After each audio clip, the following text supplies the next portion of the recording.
So this is really fun for me to be here. This is going to be a blast. So I got to tell you, I don't know, it's been a circuitous path, so it'll be fun to share some of that with you. So I was going to kick off with a little intro and then get into some background, and then Eric helped me work out what I hope will be an engaging presentation. So right now, the obvious thing is that there's 50,000 things in every supermarket you go into. How do you choose? And apparently lots of people have been choosing more than one thing when they go into the supermarket.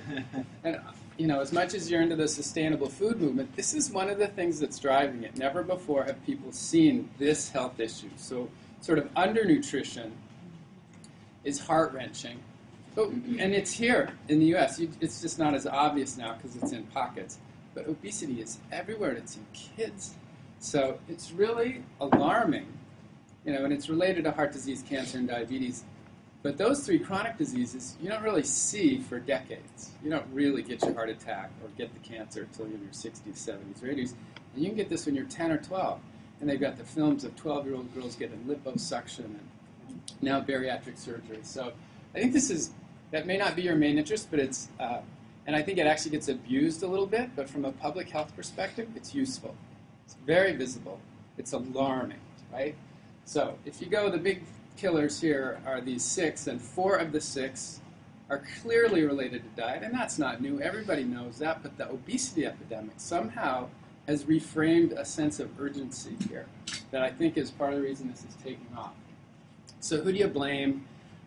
It's kind of easy to say, oh, it's all those evil food producers. They're making all this horrible food, but isn't that the American way? People make innovative things. If you've ever read Eric Schlosser's stuff about how all the fast food industry giants got started, it's heartwarming. They were like vacuum cleaner salesmen, and they decided to pitch something innovative, and they created this industry.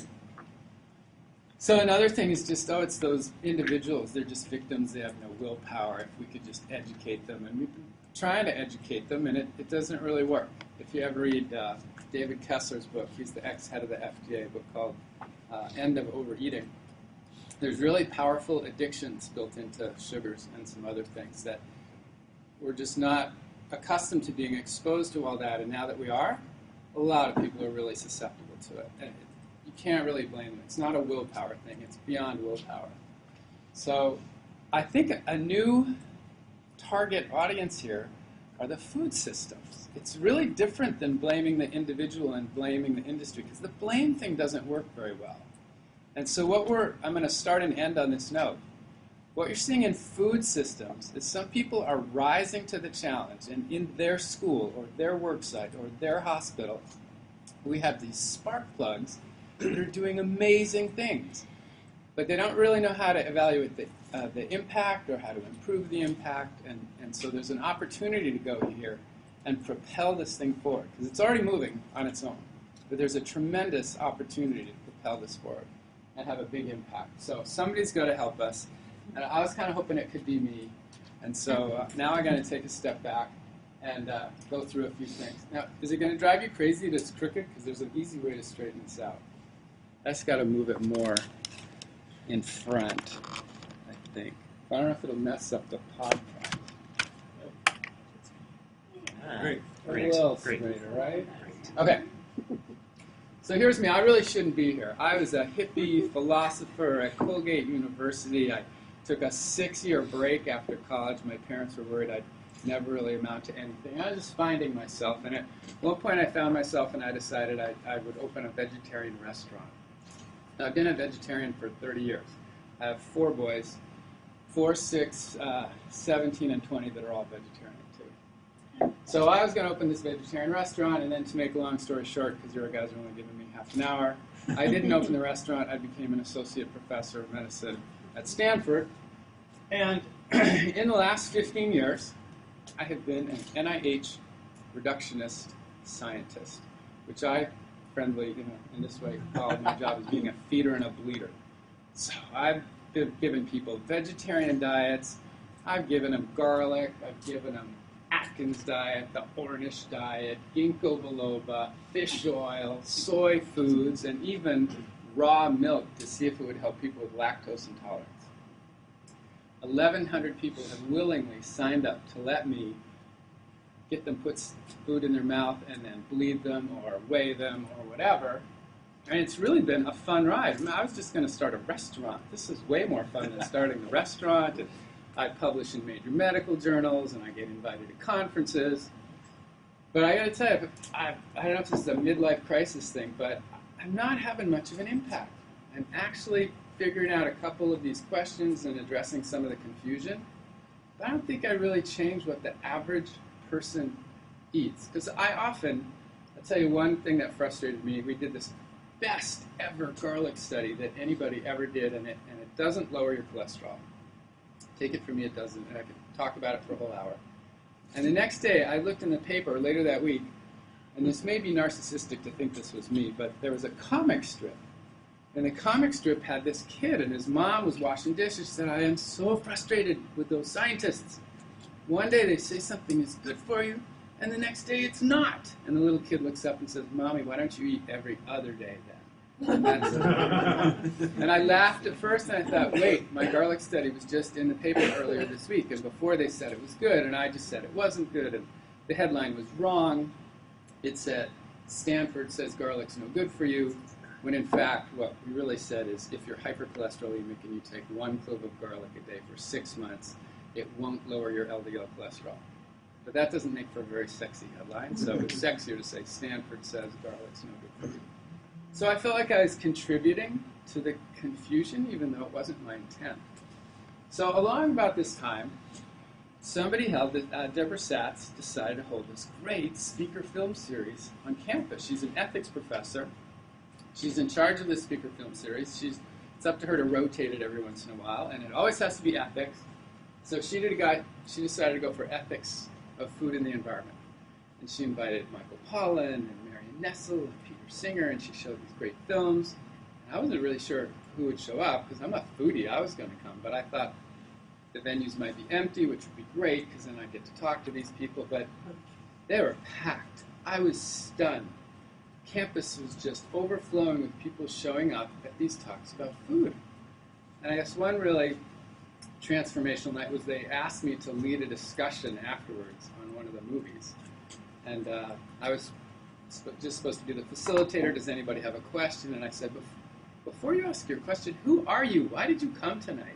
And it was really fun because people said, I'm a farmer, I'm a chef, I'm a mom, I'm an engineer, I'm an MBA, I'm a graduate student.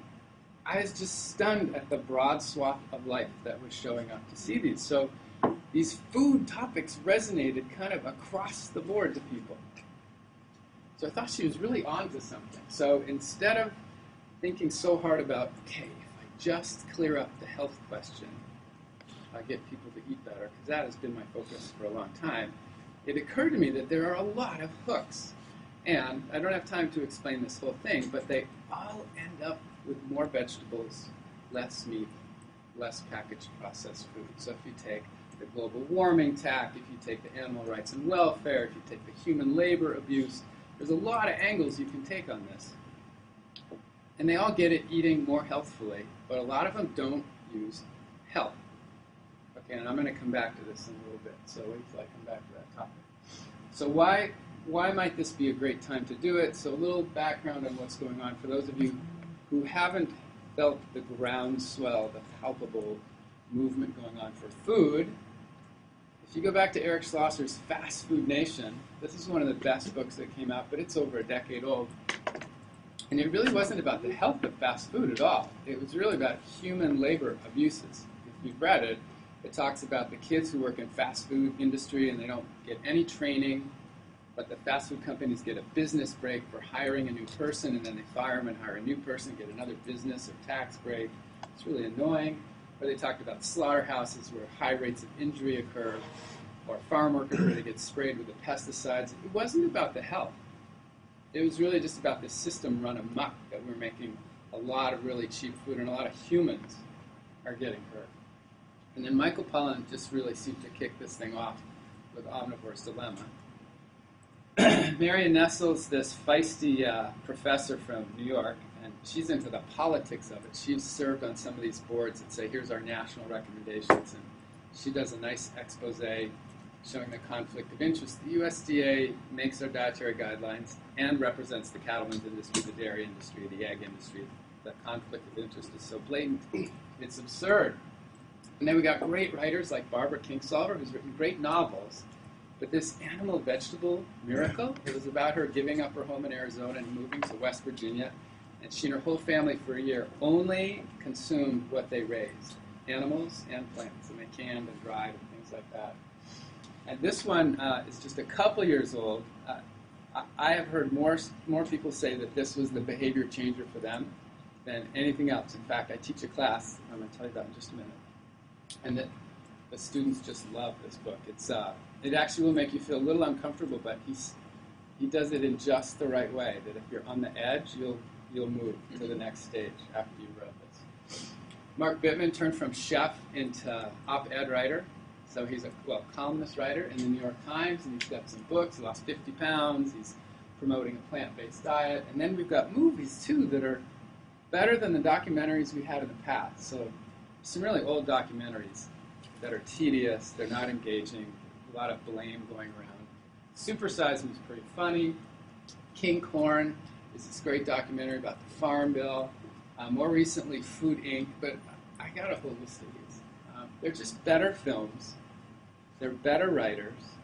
And I think they've played a huge part in propelling this forward. So if you've got the obesity epidemic on one hand, where everybody can see something is wrong, and then you have these non-scientists. I have to say I'm a little jealous, because when I say something, I have to say it might be true that this can do that, and here's my 12 references. And these writers say, okay, this is really ridiculous, they did this, and this is awful, and this is horrible, and this happens.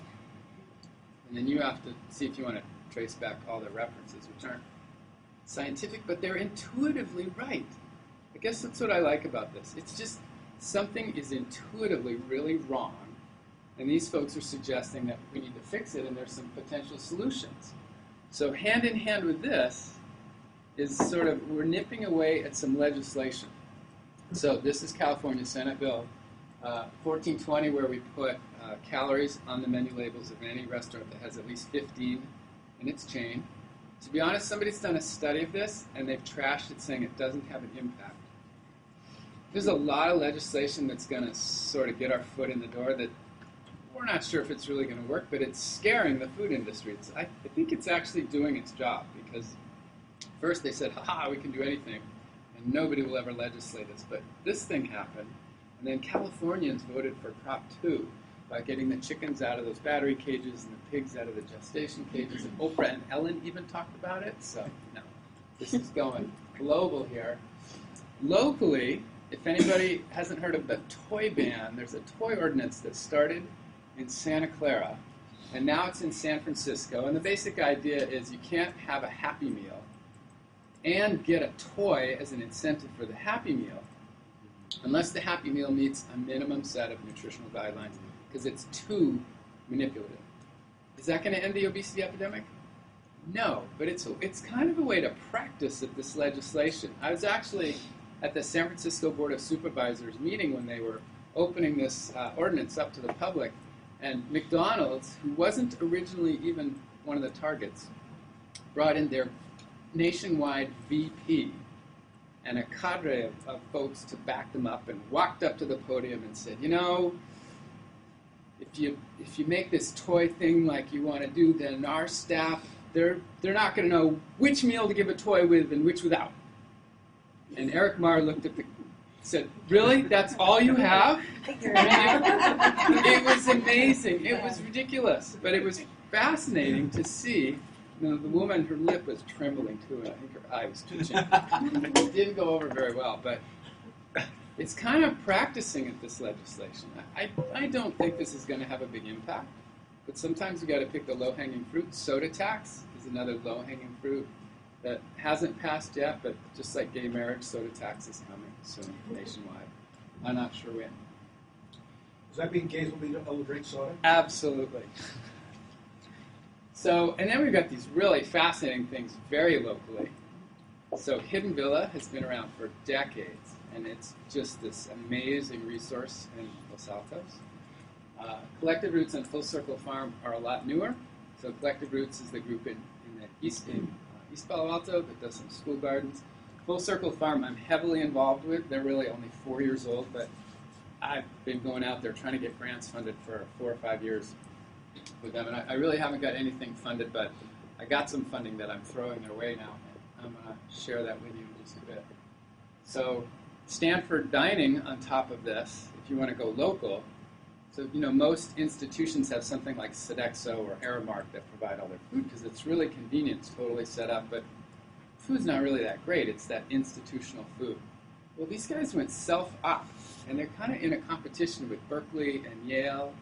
There's this uber green movement in universities where some of them they have to work with the same budget.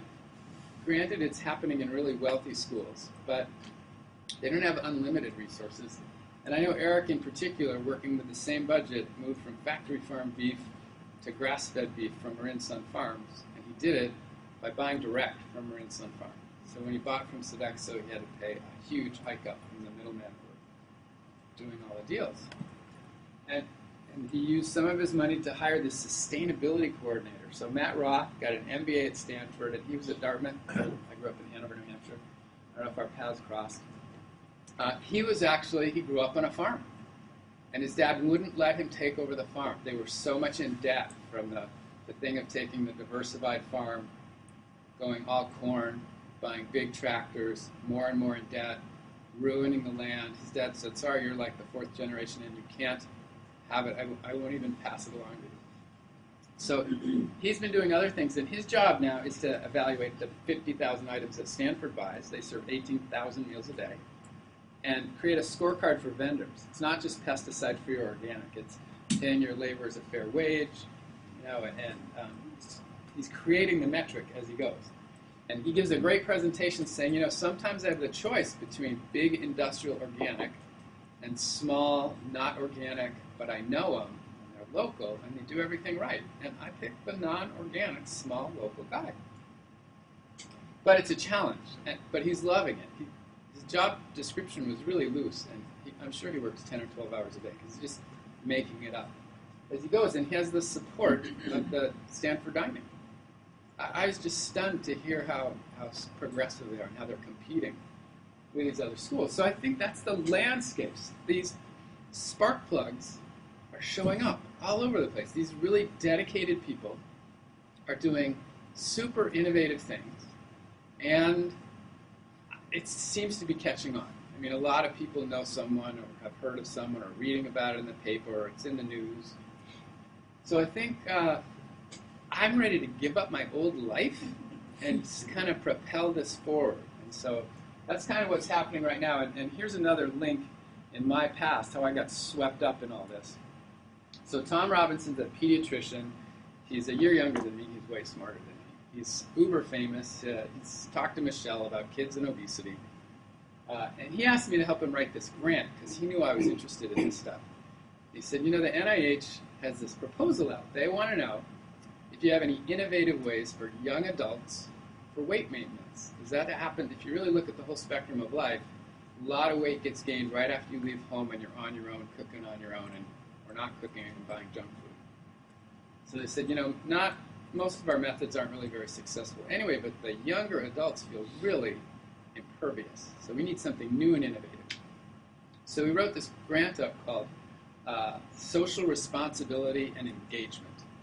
And that's what we were going to do. We were going to have young adults get back in touch with their food.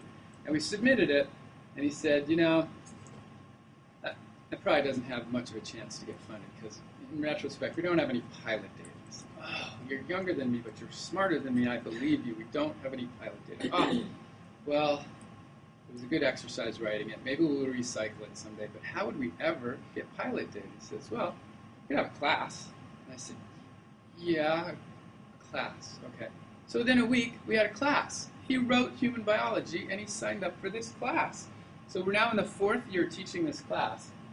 So what happens is we get students in there, and we have this great postdoc who has this very appropriate background for this kind of thing, and we stole all the books and and films from that speaker film series that we had already vetted. We knew they were really transformative for some people. We had heard that. So, and then this is Tom, not me, but he's good at this kind of thing. There's no midterms, there's no exams, there's no quizzes. They have to write op-eds and try to get them published. They have to make YouTube videos for behavior change for their peers. And they have to blog, and they have to comment on blogs. And they have to like their blogs to their family and friends. That's how you get graded.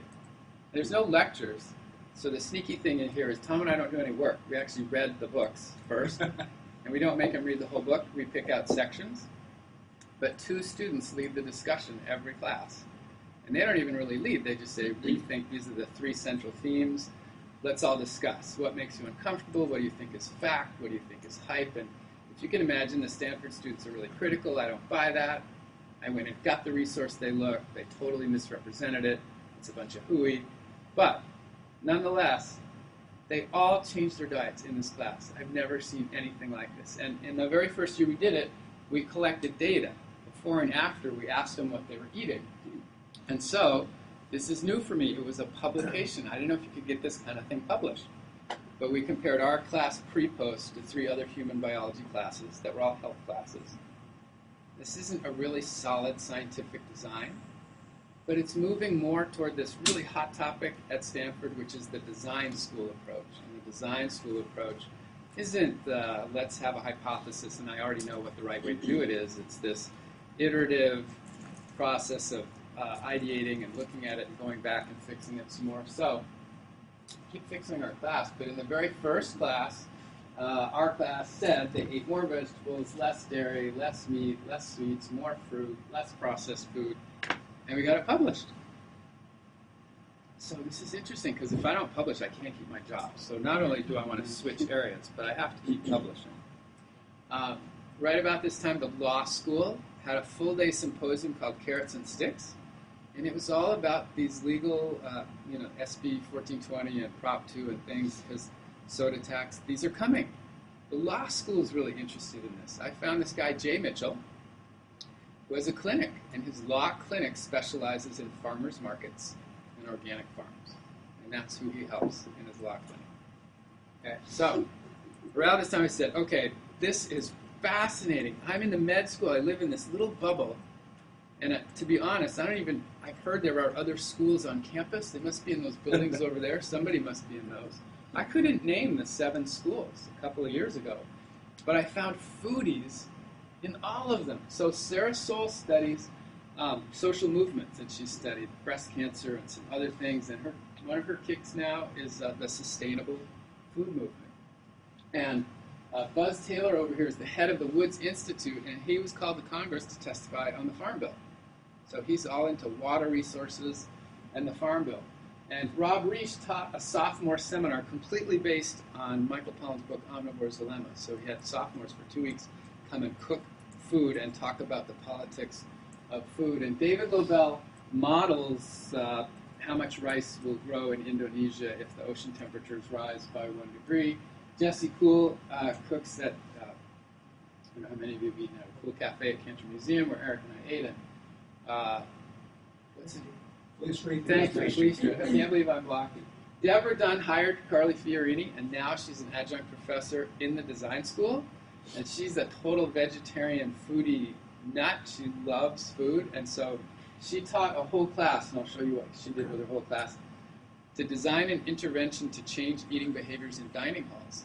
So the whole class focus was to do this, and then the next quarter they implemented it. Sarah Wiedeker worked at Full Circle Farm and then came to Stanford to be Stanford's first farm educator. So I had this idea. I thought, wow, there's foodies all over. I wonder if I could get a speaker from all 7 schools. That would sound really cool. That would sound like this thing goes across the entire university. And we did. So Food Summit 1 was born, and I gave each of these folks an assignment. I said, you have 10 minutes. Take your discipline and say what you think is the biggest food crisis issue related to your field, and what you think the solution might be. What's your hypothesis? And what other folks on campus you would need to address it if you wanted to test your hypothesis. Can you do it completely within the field of business, or do you need law? Can you do it completely within the School of Medicine, or do you need education too? And so that was their task. Everybody said, 10 minutes? That's not very much. it was neat because it just went fast, and we saw a lot of big picture ideas. And Deborah Dunn refused to have a hypothesis. She said, "I'm sorry, I'm from the design school. We don't have hypotheses. We do the deep dive. So if you want me to talk, you'll just have to let me do the deep dive." I said, "Okay, I need the school of engineering, and technically the D school is in engineering, so I went that way." So we said this is the intersection of human health and environmental health, and when you get to it, you get obesity and food insecurity and climate change, and it's really complicated, so boy, Stanford must be uniquely poised to address this. A lot of universities that are moving into the food field are ag schools. They're land-grant colleges, and they focus on the agricultural side and the yield side. So something that Stanford could do that's different is the food system side. It could be the different legal, business, education, health, etc. angles on all this. So we finished Food Summit 1. I didn't know what to sign up for. There's a whole bunch of venues at Stanford. I kind of went on a limb, and I signed up for McCaw Hall, which holds 400 people, and we filled it. It was just, nobody knew we would fill it. And then I talked to them, and I said, "Wow, that was a much better turnout than I thought. Am I obligated to follow up on this now? What should I do?" He said, "Yeah, this could be great, and what you should do is you just talked about ideas. You should try to implement some of those." And I said, "I don't have any money." He said, "Okay, well, work with what you've got and implement something and hold Food Summit 2 and show some continuity." So Food Summit 2 was in October. Another 400 people showed up. So one of the things we featured was I had been working with Full Circle Farm, and I have been for a long time. And at Food Summit 1, we had a breakout session afterward, and we were trying to identify different areas that we might move in, and one was school food. And the Full Circle Farm came and attended. And they said, we're really underutilized in the summer when school's out of session. That's when we have the most produce. So we said, how about a summer camp? How about summer camp at Full Circle Farm for underserved kids? So that's what we did. And the way I paid for it was Human Biology gave me 2 free interns. And the Haas Service Learning community gave me a free intern. And I had enough money to pay for one. And we rented a van, and we went to some community centers, and we got underserved kids and gave them a free scholarship. We brought them out here, and the basic idea was to stuff as many vegetables in their mouths as we could in 1 week and not let them know that our goal was to stuff as many vegetables in their mouth as we could. That it was fun, and then it was sing-songy and campy and not weeding. We didn't want them to go home and say, "Mom, I can't believe you signed me up for weeding camp," right? So 39 11 to 14-year-olds signed up for this, and one of them didn't show up on the last day, but it wasn't because they weren't having fun. There were just some other issues. So all the kids finished this week of camp. And then the undergrads had a blast, partly due to my lack of knowledge of what was going on. So they signed up for this, and they said, "What do you want us to do?" And they were ready for me to guide them, and I have no idea what I'm doing here. I know how to feed and bleed people and how to randomly assign them. So I don't know, read stuff. You're undergrads. And so they kind of took this over and took it upon themselves. And we had to come up with metrics. And I came up with a crazy metric of weighing the food that they're eating before and after. And they said, "Yeah, in camp, that is never going to work. But we've got a cool idea, this adventurous eating card. We'll make a game out of it. Put 20 vegetables on here. And every time you put some in your mouth, you get to put a hash mark.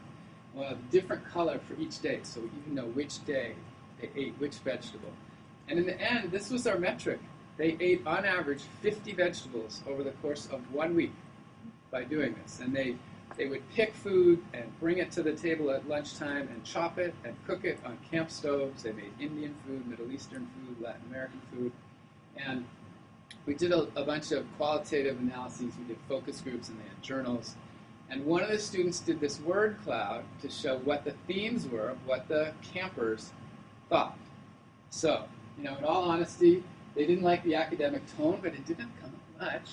They really liked food prep and their positive responses to new tastes. It just came up again and again. I wouldn't have actually predicted it. I didn't think they'd want to make food. But they did. They really liked making the food, especially if they picked it and then just walked over and prepared it. So this is our fun little word cloud. One of the things I don't have up here that the students thought of completely on their own was agents of change.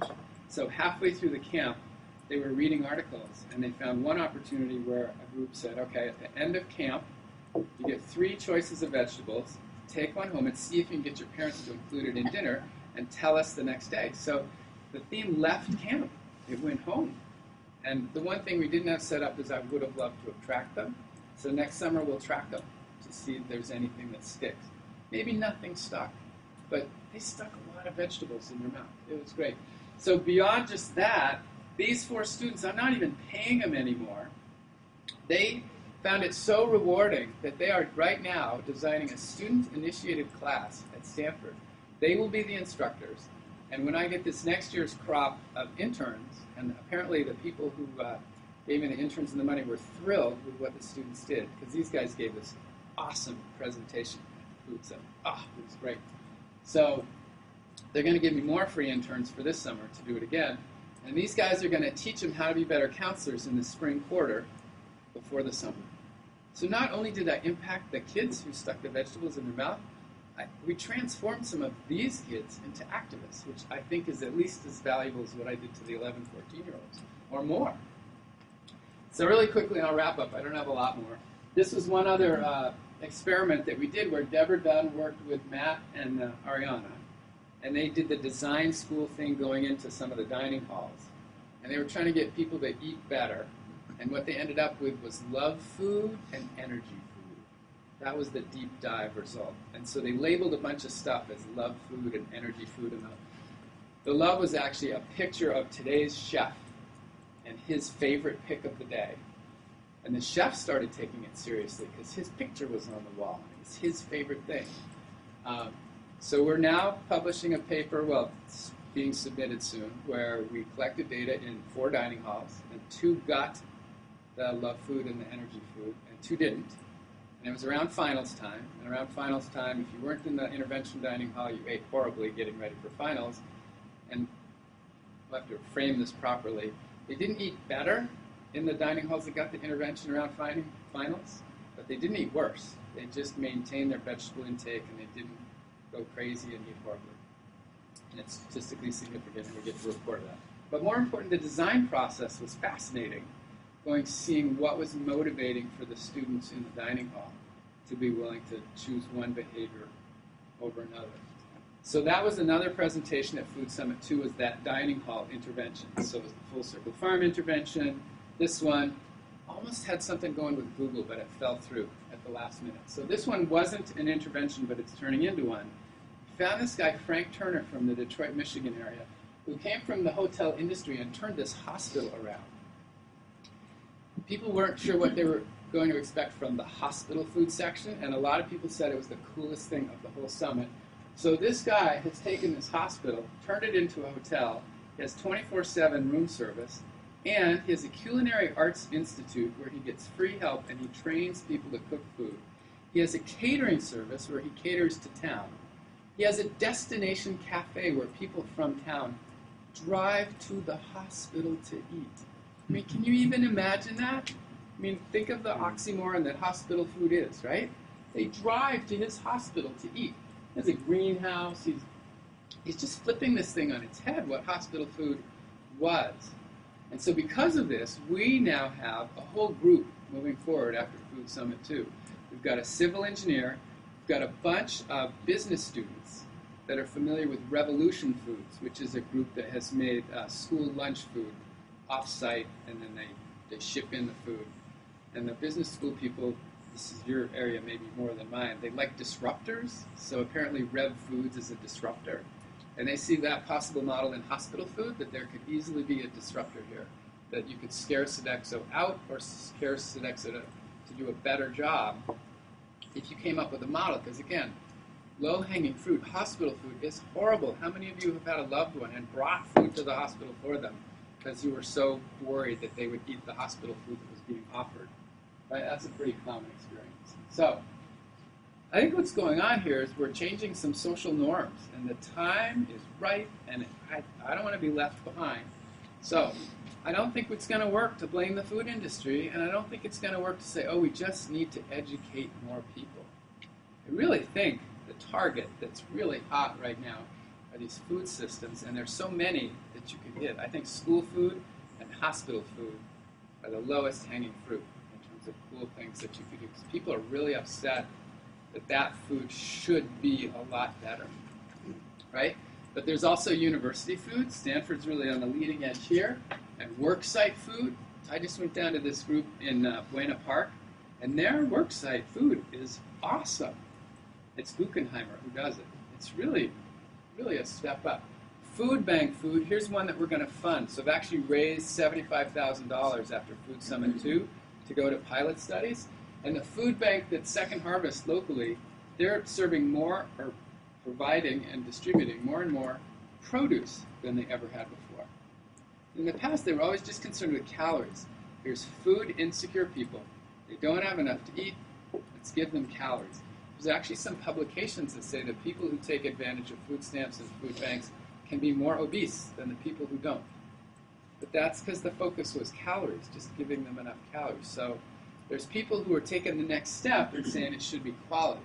So the Second Harvest, we're going to give them some money, and they've teamed up with one of my colleagues, Randy Stafford, who's an epidemiologist, and they want to see, how can they monitor this quality? Are people really using the produce, or are they throwing it away?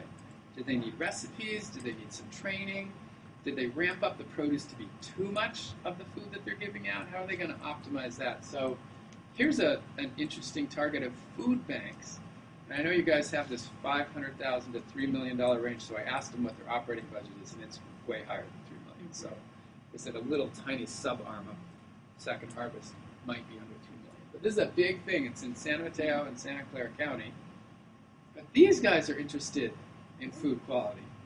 They don't cook the food, though. No, they just, they get it donated and dispense So it. you have to go to a soup kitchen or something and collect the data. So, but I just keep finding spark plugs all over the place that just for whatever reason, I've had enough with the old system. I'm ready for a new system. I don't have the capacity to analyze it or evaluate it or disseminate it, but for the people that I serve in my food system, I'm going to do better than we did before. So it's heartwarming. I know the seniors, some folks at Avenida Senior Center, I'm thinking we could hit them up. And that could be a really cool group to talk to. I've given talks for them at this summer camp they have forever, so they owe me. So maybe we can do something. Prison food even. In the old days, the prisoners would grow a lot of food. I think that's come and gone, but they could be farming this food.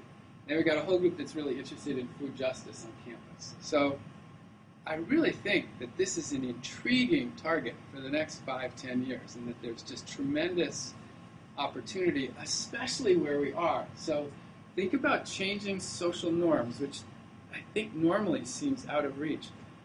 I think it's within reach. I think we could change social norms here. So in terms of collaborations that we could work on, think of who we are. We're not only in California that passes SB 1420 and Prop 2, but we've got the toy ordinance going right on in San Francisco right there. We've got these really great local organizations that are growing and that are scalable. I know that's a word you like, scalable. I didn't know what that word was, but scalable. Okay. At Stanford Dining, they're creating a whole, and this is another term I didn't know, supply chain management. So really what Matt Roth is in charge of is supply chain management. I was sort of struggling for what he does, and that's the simplest way to sum it up. Change your supply chain management. Optimize it. And we're sitting on top of the whole Central Valley right here in California. See, if it's going to happen anywhere, Stanford, Berkeley, San Francisco, it should happen here. Things could take off here. So, here's some thoughts. And I will just leave this slide up when I'm done with it, and we can do questions and answers. So we could be a knowledge partner for you guys. We have all kinds of, so our Stanford Food Summit email listserv is up to 700 people now from the first 2 summits. And we don't bug people a lot, but when we have an idea, we send it up to 700 at once, and we always get a reply back from somebody who has an interest or background or connection. So, and from all 7 schools. If you have interests, we'd be happy to advertise something that you want, some expertise that you don't have. We could go in together on some things. So I'm really hoping to take that $75,000 and grow it. So that was my first year. First I had no money. Then I got $75,000. I'm thinking I can raise more because there's a lot of donors out there that see this as a big picture topic. In fact, this is really interesting for decades, we have felt underappreciated at the Stanford Prevention Research Center. We do heartwarming things. We work on diet, exercise, smoking cessation, and the behavior modification to support that. But the big money goes to somebody who had cancer and got saved with some surgery or drugs. What about us? We've been preventing this. Nobody knows that we've been preventing it. So medical development has never really paid any attention to us. All of a sudden, medical development is sending donors to me. They're saying, dude, somebody called. They asked, this family wants people to eat better. So will you come talk to these donors? So I think I'm going to be able to earn some more money, but it's a different revenue stream for me. I'm accustomed to applying for NIH grants and your taxpayer dollars. Thank you very much. I've had millions of them. But I think this philanthropy stream or something else is going to be really interesting. So maybe we could leverage funds and work together. Maybe you've got some programs out there that you're not quite sure how to assess. To be honest, I'm not sure if I could assess them, but with this network that I'm building, I think we might be able to come up with somebody to give an assessment to you if we partnered that way. Another thing Eric and I talked about, well, what about convening conferences together? So I'm just enamored of this hospital group that's just taking off. What if we had the most progressive hospitals come to Stanford and have a conference on where hospital food is moving? That could be really powerful. I know there is a group that started it, and they had one in Seattle last year, and I don't know if there's a theme to it, but there's a lot of potential room, or any of these other food systems, or food systems in general. It's kind of wide open. So we could talk about some themes for doing that. And at this moment, when I leave here, I have to go home and write this grant to teach a new class. So the DPUE, the Vice Provost of Undergraduate Education, is offering this cool package deal. So if you come up with 2 to 5 faculty, multidisciplinary, and you want to propose some new innovative thing for undergraduate education, you and your partners each get $8,500 to meet basically once a month for a year and design a new class that would be some new pedagogy that you could offer to the undergrads. And what I'd like to offer is a food systems class. I was going to call it Transformative Food Systems. And it's going to be, this is my idea so far, twice a week for 2 hours each time. And for the first hour, you get a lecture from a different discipline: law, education, business, health, earth science. And for the second hour, we hold these in the design school, and you do that design school thing with the Post-its, and you brainstorm what you would do to fix a food system with that perspective. And then over time, you get more and more perspectives, and you see how you need different disciplines at once. And then the second half of the quarter would be, okay, now you team up and you really have to come up with something. You have to come up with an intervention targeting a local food system. And in the second quarter, your task would be to implement it. And Eric had the idea of a pitch night, where we convened some funders, and we had these students give their presentation as a pitch, and to see if anybody would bite for this idea to go local and take a full circle farm, or a second harvest, or collective roots, or the Avenida Senior Center, and say, yeah, let's go for this group right here. So those are some possible ideas for collaborating, and I really don't know what I'm doing, but I'm having a lot of fun, and so I would love to hear if any of that resonated with you and opens doors. That's what I prepared. I don't know if I'm on time, but that's what I prepared. We have about 5 minutes for questions, I think. That was great. Thank you very much. Yeah, it does seem like we're at a tipping point here where we could take advantage of a lot of momentum. I mean, there's momentum everywhere with the food markets and Farmers markets? The farmers markets on one hand, and a lot of work, in organic farming, and on the other end as well. So There's issues. There's legal issues. There's business issues Yeah. that are barriers for these folks. policy. Yeah. So it's a little overwhelming. But we had a list of questions here. I was trying to think of what might be some of the more best questions to ask you. Could you remind me of the $75,000? You're funding some research with is that? Yep. So one of the group who gave us $50,000 in theory, they'll give us $50,000 next year too, because that's the kind of donors they are. They wanted it to go to pilot studies. So we actually wrote to our email list, and we say if you're a community member on our email list, submit a one-page proposal, and then we'll try to match you with a team that would try to meet your need. So the first one is the Second Harvest Food Bank. The second one is going to be the summer camp at the farm. I'm going to continue that. And the third one right now is the hospital group.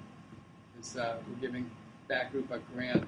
Part of it is faculty release time, but part of it is some incentives and some other things. So we are funding, those are going to be our first 3 projects, and if the money isn't completely used up by those 3, then we could fund others, plus I hope we get more.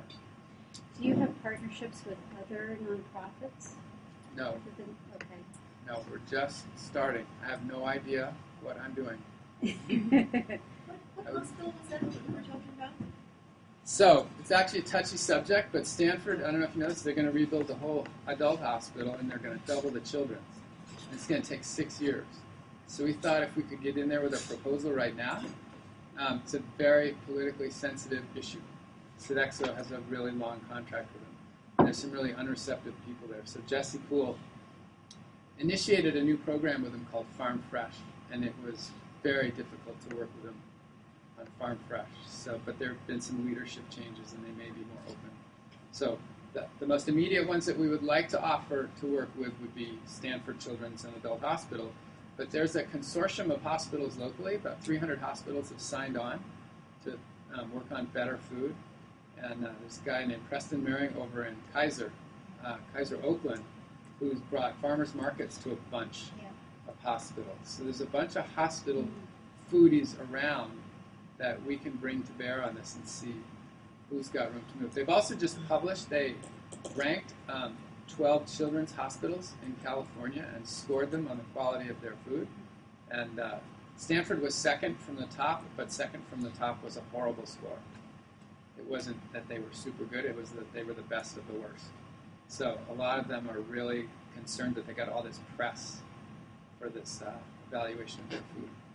What about opportunities as, you mentioned this convening, or I'm kind of interested in the concept of this hub. We see a lot of these small organizations. We've been looking at food systems basically for the last 2 years now. And one of the things we see is a lot of these small organizations kind of all doing disparate things, not necessarily coordinated very well. There seems to be some level of coordination going on. What role do you see Stanford playing there? What roles have you seen others playing in that space? And how can we kind of move that? It seems like we could network them. So I know San Francisco has a role model for that. They I can't remember what they called this, but they put together a whole binder of all the folks working on food together and trying to make everybody aware of everybody else. So that's a possible model. I haven't actually looked over it yet. I've just heard about it. But yeah, connecting them so they're not reinventing the wheel and they're maximizing their resources. And if they put some money into some kind of advertising or promotional campaign, somebody else should be able to take advantage of whatever marketing research went into that. Yeah, Absolutely. we know they're talking about it, and that someone involved with the Health Trust, they're talking about trying to convene them, and they are convened in that the Health Trust has set up the AmeriCorps programs to bring labor to a lot of the farms. But we loved a lot of those farms. They were just really small, and for us, a little too localized and maybe high risk. And that's what Full Circle Farm is on the verge. They just got a big grant from NVIDIA. They got $250,000. They won some contest about who's the most fundable and scalable. And so they have a really interesting program there where they have an education farm, a volunteer farm that's not like a community garden. The farm decides what they grow, and as a community member, you work on it, but you can take home whatever you want. It's not just your plot. Yeah. So they've got education, community, they've got a CSA program where they give out the CSA boxes, they've got the farm stand, and they've got an education director as part of the farm program. So, according to Wolfram, who I really like a lot, I mean, it's very unique what they put all in one space, all these different angles, and he's specifically being asked to scale it up and scale it down by others who are seeing the revival, and they're on the verge. He said they really can't move forward until they're sustainable. They're on the verge of being sustainable. If they get up to a certain number of CSA shares, they'll be able to pay their education director and all their operating budget growth. They're still living to some extent off grants. Part of it was building some structures that would hold all the vegetables they were bringing in from the fields and things like that. They're close. Anybody else have Can I pass one in? a question? Thank you for the presentation. It's really terrific the work you're doing. It sounds like a lot of the work that you're focusing on is on the supply side, so getting organic food into these food systems. And I'm wondering, have you seen any good nonprofits that focus on the demand side? That is, we've got this advertising industry for fast food that's ubiquitous in this country, and it's pretty intimidating to try to chisel into that. Have you seen anybody that's addressing motivations for people in terms of the food choices that they're making and doing interesting work in that area? Well, so we did that in the dining halls. And then another guy that's doing this there's a guy who runs Santa Cruz City Schools. It's not Santa Cruz County, it's Santa Cruz City Schools. He's this really progressive, innovative food service director. And he has to make all his kids happy. So he's really focused on what the kids will eat and what people said they won't eat, but when he serves it, they do. So the food bank, again, is a value. They're not just providing it now, they want to track it. They want to see who's using it. So I definitely think that demand is a big part of this. They'll all go out of business if people won't eat what they prepare. Right. One of the things that we're trying to show the hospital is there's 3 interesting groups on campus. Guggenheimer runs the Lexus Cafe in the medical school. Bon Appetit runs the cafe in the business school. And Arriaga Family Dining Center just opened up. And they all have really innovative, progressive stuff, and the lines are long. And then the hospital uses Sodexo, and people leave the hospital to go get food. So from the demand side, one of the hospital group's goals is to come up with an assessment that we can present and say, hey, hospital, look at these long lines, and they do it this way, and people are eating it. I know you're worried that if you did it that way, people would rebel and not eat it, but they do. They line up. So that would be my immediate reaction. Yes, it's a hugely important part of the equation. And we have the psych people, and willpower people, and behavior motivation people, and reframing people, and design school people. Yeah, that's what we want. You've got to change demand, absolutely.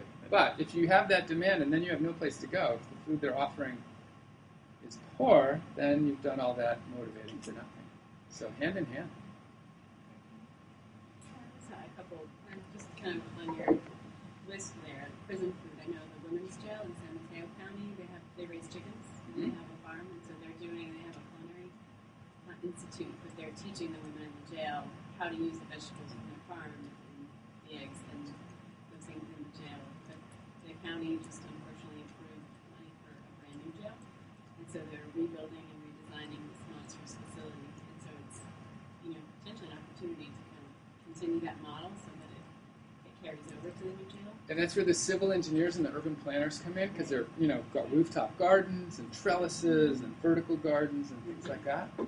My question is, I'm wondering if you've done any connections with horticultural therapy, because I know I work in some of the inpatient units with San Mateo County, and in our locked psychiatric unit, we have adults that are there for decades, and they're on a lot of medications that increase their weight and things, and so they have a horticultural therapist come in, and they have a garden out back, and they're teaching people how to eat healthy, but it's they're really trying to interplay with the diet and medications these folks are on with the food that they're able to afford and eat. And so I'm just wondering if that piece is, have you seen any connections with the horticultural piece or? Not yet, but Liz Snyder, who is the first executive director of Full Circle Farm, has gone to several jobs since, and she just emailed me a month ago, and she was aware of this correctional facility. It wasn't a jail. It's more like battered women or women that had their kids taken away from them, but they get this safe haven for a while, and apparently that director was open to planting a garden and a farm partly for therapy purposes, as you're suggesting. Yeah. So I'm sure we could get some psych people. There's so many angles. Yeah. But I don't know offhand who that psych person would be. But I think if I put out my feelers, there might be one. I think unfortunately we're kind of out of time for questions, and I know there's going to be more, so I encourage everybody to pile them on Ann and Lisa and I, and we'll sort through and get the crucial questions out to Chris, and hopefully we can continue this conversation on multiple levels and follow up with Chris on some of these, Christopher rather, on some of these opportunities and These are nasty everything looking. like that. They're So, in my backpack for a while. thanks again. Yeah.